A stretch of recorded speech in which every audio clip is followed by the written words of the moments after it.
Hello everyone, so in this video we're going to do the OET letter writing, and in this video we're mainly going to focus on the referral letter. Okay, so initially, before going to the steps of the referral letter, we're basically going to do the some of the rules. So with total time we're going to get for the letter writing is going to be 45 minutes. So you need to divide this time so that you can get the sufficient amount of time for the reading of the task, and then sufficient amount of time for the writing as well. Okay, now for example, you give 5 minutes for the reading and then 40 minutes for the writing of the task. So then we're going to use only 2B pencil, that is either taken by you from home or you will be provided over there as well. But to be on the safe side, you should take it from your home as well. Okay, then the letter should comprise of 180 to 200 letters. It should not be more than that. There is some uh, margin of there is some margin of 15 to 20 words, but it's better to stay in limit rather than going out, because it will deduct your marks. Because if your letter count is more than 200, it means you have added irrelevant information, and if it's less than 180, it means you have missed the relevant information. Okay, then the template for the letter is going to be provided in this video. Then you should the other thing you should do for the timing as well, that in 35 minutes you write and in 5 minutes you do the revision. Okay, because you will not get the time for revision in the end, so you should manage all those things in those 45 minutes, the reading, the revision and the writing as well. Then you have to do the corrected letter as well. So the advantage of doing the corrected letter is basically it is going to provide you confidence. You will learn different things, different mistakes that is done by the people. So you can use benchmark collected letters, or you can use the letters that is provided by the OET itself. It depends upon you. Then for the long template, use the short notes, and for the short template, use a long notes. Then include all the relevant data and exclude all the irrelevant data. Okay, then leave line between each paragraph. Okay, I'm going to tell you different steps. Leave one line at least in each step. Okay, then each step should contain at least 2 sentences. It should not be too long, it should not be too small. Okay, then use of punctuation is very important, and article, use of article is very important. I'm also going to make video for the article as well, so it is going to be easy for you guys to know when to put article and where to put article. Okay, then now we have the steps for the referral letter. Initially we're going to have the address. After address we have the introduction. This should be different, but I have written in one line by mistake. But first there should be address, one area should be address, then leave one line, then there should be introduction, then after that will be social history paragraph that is going to be in the present tense, which will comprise the past medical, past surgical, personal history. Then we have the body 1, which is the initial visit. Leave one line between the social history paragraph and the body 1 as well. Then body 2 and body 2 is the following visit paragraph, the consequent visit paragraph. It does not matter how many visits you have, but all the subsequent visit should be in the following visit paragraph. Okay, then after that we have the today's visit. So the today's visit is the final visit. Okay, that this should also be in the past tense. So these sentences should be in the past tense, but the social history should be in the present tense. Then we have the conclusion, and then we have the salutation.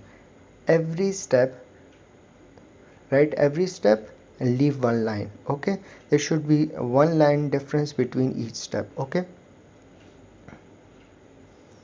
now we have the address area. Okay, so for example, we have the Dr. Tom Cribb.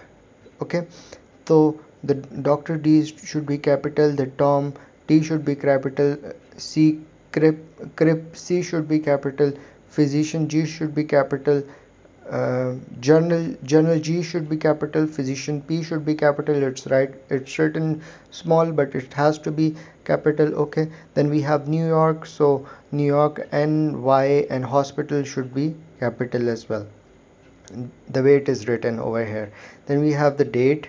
Okay, the date should be written in different form, but I prefer this way. Then we have the Dear Dr. Cribb. Okay, we are going to use the second name of the doctor. Okay, and then we are going to have comma. For example, if you do not know the name of the doctor, okay, so and then you are going to write admitting officer over there, and then here in this area you're going to write dear doctor or dear miss or dear madam, whatever it is, and then comma. Okay, then we have the patient name, so RE. Okay, then semicolon, Mr. dot James Harry, the James J should be capital, Harry H should be capital, date of birth. Okay, then this two dots and then date of birth. It can also be written this way: RE Mr. James Harry, comma, age 27 years. Okay, now we have the intro para. Intro para can be written in three forms. Initially we have, I am writing to refer Mr. Jones, Mr. James or Mr. Jones, whatever it is, comma, a 27-year-old accountant, comma, who recently developed hypertension,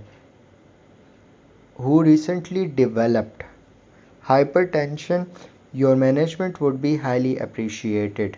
Okay, then you can also write it this way: thank you for seeing Mr. James, comma, 27-year-old manager, comma, whose clinical features are consistent with or suggested with consistent with slash suggestive of hypertension, for example.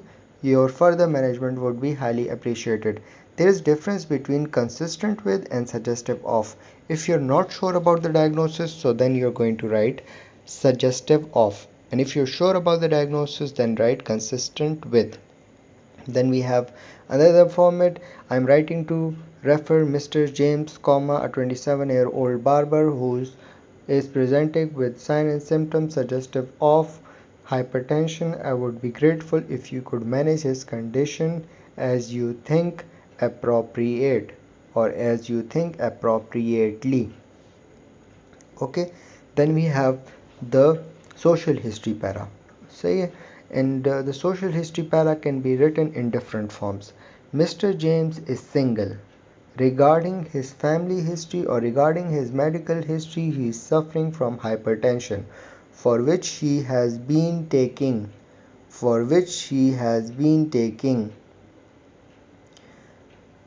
candy sartan. Please note that, or you can write please note, comma, he is allergic to penicillin. Okay, then you can also write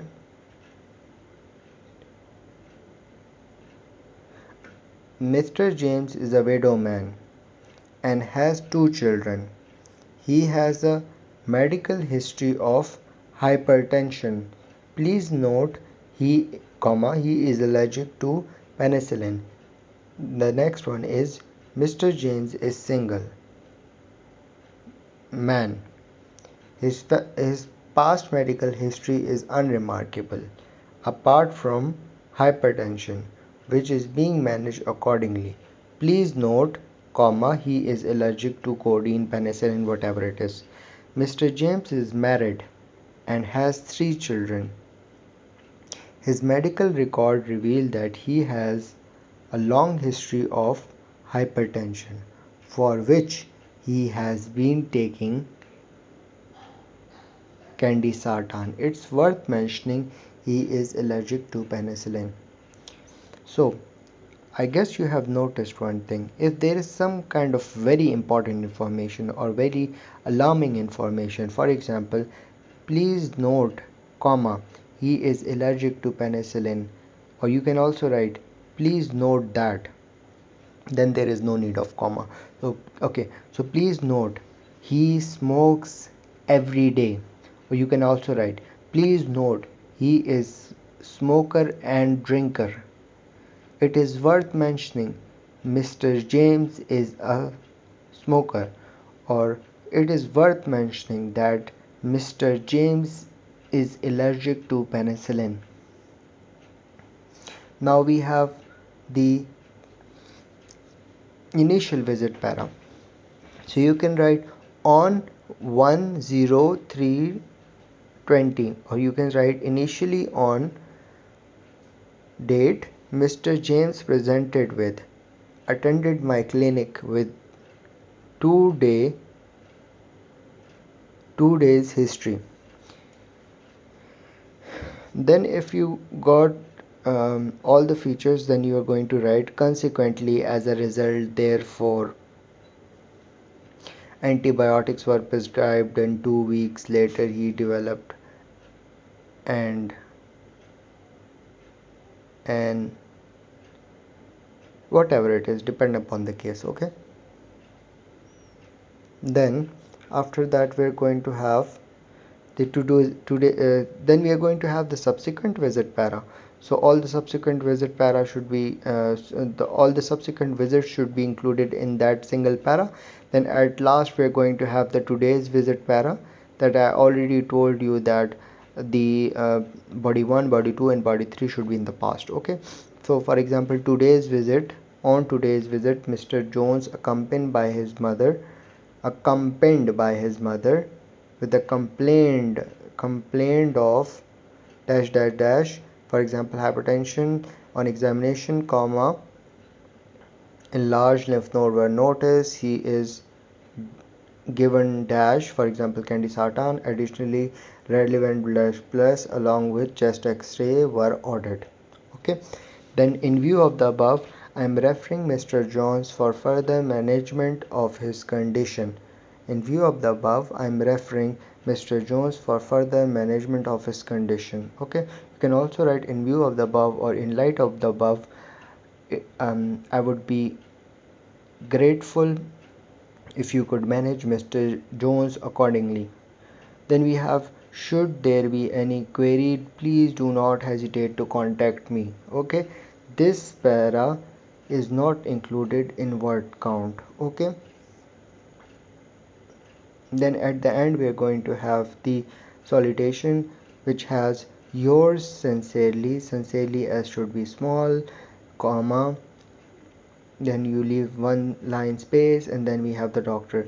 For example, if you do not know the name of the doctor and you have written dear doctor or dear sir or madam, then you're going to write your faithfully.